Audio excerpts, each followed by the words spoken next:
Olá pessoal, tudo bem? O canal Inteligente está no ar. O vídeo de hoje foi pedido por vocês para que eu pudesse comentar, trazer os casos de plágio no Enem, utilização de informações dos textos de apoio do próprio Exame Nacional do Ensino Médio e a questão da utilização de modelos de redação pré-elaborados, Você decora a estrutura e depois só acrescenta as informações de acordo com o tema. Vamos começar falando sobre plágio. A redação da aluna que foi considerada plágio, ela foi analisada por mim. Todos os anos vocês sabem que aqui no canal Inteligente eu analiso redações nota 1000 e eu acabei escolhendo a redação da aluna que fez referência a Memórias Póstumas de Brás Cubas e que fez toda uma contextualização com a história e, na verdade, no final das contas, essa informação, essa ideia foi tirada de uma redação de um professor do Descomplica, o professor Rafael, e eu fui procurar o comentário dele sobre isso, porque eu imaginei que ele tivesse comentado sobre isso, eu vou falar sobre isso daqui a pouco também. E ela acabou utilizando também trechos de redação de um aluno que também havia tirado nota 1000 no Enem, quando o assunto foi violência contra a mulher. Eu vou colocar todos os trechozinhos do texto em comparação com o texto do professor e do aluno, para que vocês possam fazer a comparação. A princípio eu imaginei que ela tivesse apenas parafraseado, que é parafrasear. Parafrasear é quando você pega um texto, por exemplo, isso é muito utilizado em citação. Você tem a citação, Só que você não lembra exatamente como ela foi escrita. E você escreve com as suas palavras, as mesmas ideias, o mesmo objetivo, mas com outras palavras. Isso é parafrasear. Ou, no caso de citação, a gente chama de citação indireta. A citação indireta é quando você não coloca a citação diretamente, coloca com as suas palavras, tá bom? Então, lá no blog eu vou colocar o link aqui embaixo, aqui no box de informações, dos trechozinhos do professor e do trecho dela. A redação dela, todos os parágrafos foram copiados, a estrutura foi copiada de outros textos. Entretanto, eu não posso tirar o mérito da aluna nas partes em que ela foi se colocar no texto, trazer o assunto, ela escreveu muito bem, ela tem um vocabulário muito correto e ela escolheu palavras mais bem trabalhadas. Então, há um conjunto ali de plágio, mas um bom desenvolvimento de ideias. Não vou super elogiar mais o texto dela, porque eu não sou a favor dessa prática, mas se ela tivesse, no momento que ela começasse a falado coisas chulas, um vocabulário mais pobre, a redação dela não teria sido nota 1000, tá? Porque a gente analisa outros tópicos também. Então, pequenos errinhos que a gente fosse juntando acabaria tirando pontos dela com toda certeza. Mas não posso fazer um elogio a uma redação que foi completamente copiada de outras estruturas. A própria matéria do Guia do Estudante traz um comentário do professor Rafael do Descomplica. Ele disse que se sentiu lisonjeado por isso, achou interessante. Ele não se posiciona nem contra nem a favor, mas ele deixa muito claro que achou interessante ela ter utilizado a ideia dele e ter se saído tão bem.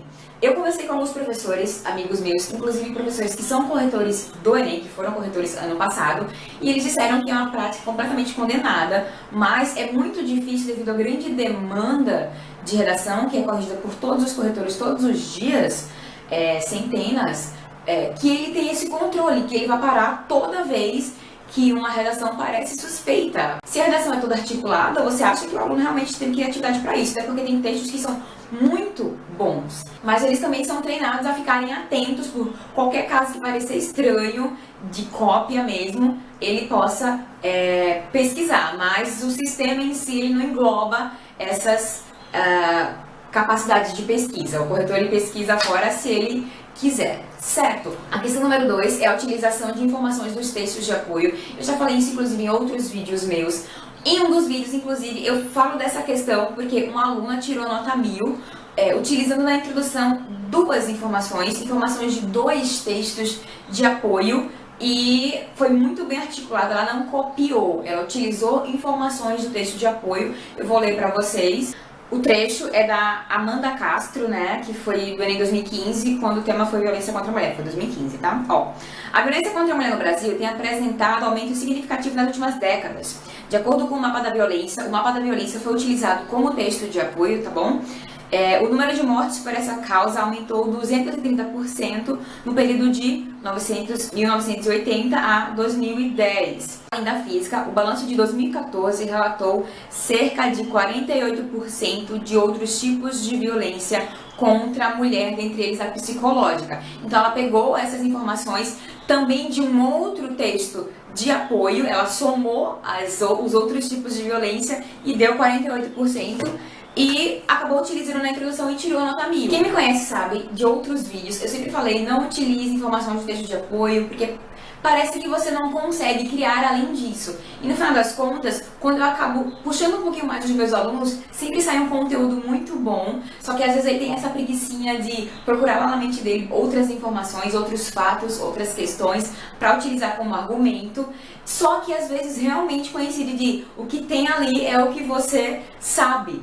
Mas eu sempre fui contra a utilização de informações de texto de apoio, mas depois dessa edição eu percebi que o Enem aceita, entenda o que eu tô falando, o Enem aceita que você utilize as informações, mas sem copiar. Tanto que ele é muito claro quando ele diz que é proibida a utilização de trecho dos textos de apoio, né? Cópia do texto de apoio. O que você utilizar do texto de apoio que foi copiado, ele desconsidera. Isso pode fazer você perder, inclusive, o parágrafo inteiro, tá bom? Então, é ter muito cuidado e muito tato com isso. Eu acredito que, depois dessa questão do plágio, o Enem vai estar um pouquinho mais rigoroso. Os meus amigos corretores também concordam comigo que é uma questão para ser muito mais atento a partir de agora, porque eles vão ficar muito mais rigorosos nessa questão da utilização de informações de texto de apoio e também da estrutura da redação. E o terceiro caso é a questão da utilização de estruturas prontas, né? Modelos pré-elaborados de redação.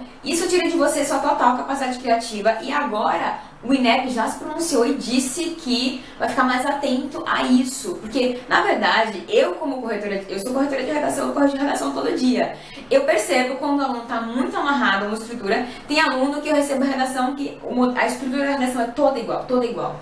Toda igual. E aí ele só muda o assunto, ele já caiu nessa armadilha do modelo de redação pré-estabelecido. Eu não sei como é que vai ser o posicionamento do Enem, as atitudes do Enem em relação a isso a partir de agora, né? Como é que ele vai conseguir fazer esse filtro, não ficou claro, mas fiquem atentos, não utilizem textos pré-moldados, aprendam a criar o próprio texto. Eu como professora, eu como criadora de texto, eu não sigo moldes, eu não sigo estruturas pré-prontas, porque eu acho que está dizendo que eu sou completamente pobre criativamente, eu não gosto disso, eu gosto de conseguir desenvolver e articular as minhas ideias com liberdade. E um aluno que está seguro em relação à redação, ele vai fazer isso. Então, o meu conselho para você é, continue acompanhando nossos cursos de redação. Se não conhece o nosso curso de redação, todas as aulas já postadas estão aqui embaixo. Eu separo realmente por tipo de parágrafo, com citação, com dado histórico, com estatística, para que você possa criar a sua redação de várias formas diferentes. Dou dicas de conectivos para você não virar escravo de modelo pré-elaborado. Gente, eu acho que é terrível. Eu sei que muitos de vocês utilizam por se sentirem inseguros, mas estudem redação como vocês estudam outras matérias. Redação é pra vida. Expressão de pensamento, expressão de ideias você faz todos os dias. Ou vocês não estariam entendendo o que eu tô falando aqui agora, porque tudo isso aqui é expressão de ideias, é articulação de ideias. E vocês conseguem decodificar isso, vocês também são capazes. Ok? Então é só praticar bastante, continuar acompanhando o nosso curso de redação. Se tiver alguma dúvida, deixa aqui nos comentários que eu vou tentar responder. Se você gostou desse vídeo, dá um like, se inscreve aqui no canal, compartilhe com seus amigos, deixe a sua opinião sobre o assunto. Eu quero saber a opinião de vocês, se expressem, né? Acho que essa é a minha função aqui, pedir para vocês se expressarem e até o próximo vídeo.